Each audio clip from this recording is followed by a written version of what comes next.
Somewhere along the way, we got off course. Everyone has been sold this idea that all cattle produce the same product, and every level of care and quality, or lack thereof, got mixed in together and shipped out as the same. It became known as this one thing, represented by a single word: beef. But that's not the entire story. There's so much more to beef than what people have been told. It can possess such a variety of flavor and nuance that reflect the breed and environment in which it was raised. There are over 800 different breeds of cows and thousands of different diet types. And as we learn more about how these grass types and these breed types impart flavor and textures into the product, the end product, we can start to develop preference.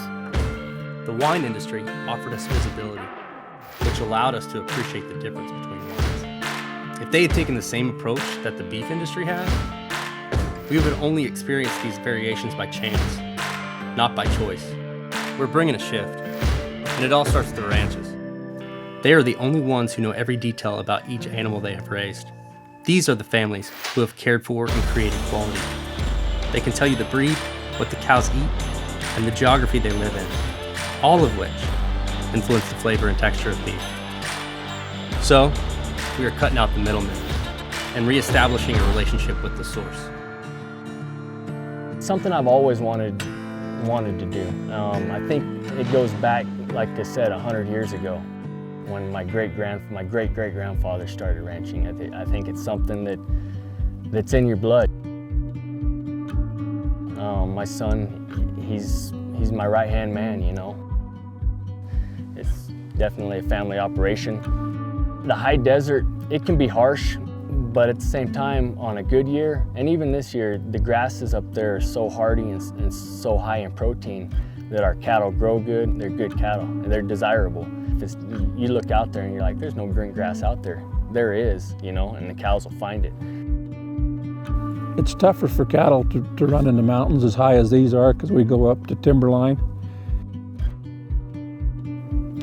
Our cattle have been born and bred here, so they're used to it. The cattle eat these high mountain grasses that are up here, and so I don't think you could ask for a more wholesome product raised up here on clean mountain streams and grasses and such.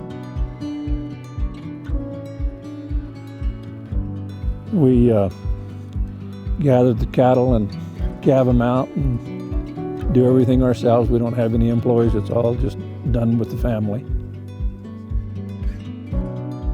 I guess you might say it's in our blood. The marketplace itself is kind of basically yearning for something different. We're able to provide something that they probably never experienced. I think we left quality behind for quantity, and so that's kind of what has led into the Wagyu. When you look at Wagyu influenced cattle, those can be 2 to 5 times prime. I don't think we're getting our money's worth out of what we're buying out of store-bought beef. I kind of approach it from a different aspect of we want to, you know, leave a legacy in the breed and create better animals. We run Gelbvieh Angus Cross and Angus Cross cattle. You know, getting out there and seeing the country and seeing the sunrise every morning and the sun go down every night. You know, it's something that you can't buy. You know, I've got mostly native pasture, but I've got a lot of Bermuda coastal fields that I graze and cut. The more tender, lush grasses will create a better profile in the flavors. You know, we'll raise them as grass as long as we can, and usually the last month or 2 we start grain feeding them. Well, Hereford cattle are one of the first cattle that ever came to America from England. They're an English breed, and they're probably the easiest cattle in the whole bovine industry to get along with. They got the best disposition. We raise our own hay, and the cattle graze throughout the summer and the spring and summer and fall on native grasses, clovers, timothy, orchard, brome. That's what we feed and finish our cattle on. That's what I feed my family, and that's what I put it on to consumers as well. You know, my grandpa told me when I was a little boy, do it right and stick with it if you're ever going to be successful. And so I live by that. We thought we could abandon our relationship with the ranchers, in order to produce beef on this massive scale.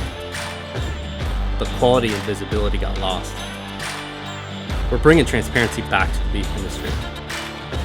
We've only begun to scratch the surface with beef. We're doing something different, but this isn't new. It was just forgotten. Ren Bos is connecting you with ranches to provide the best damn beef.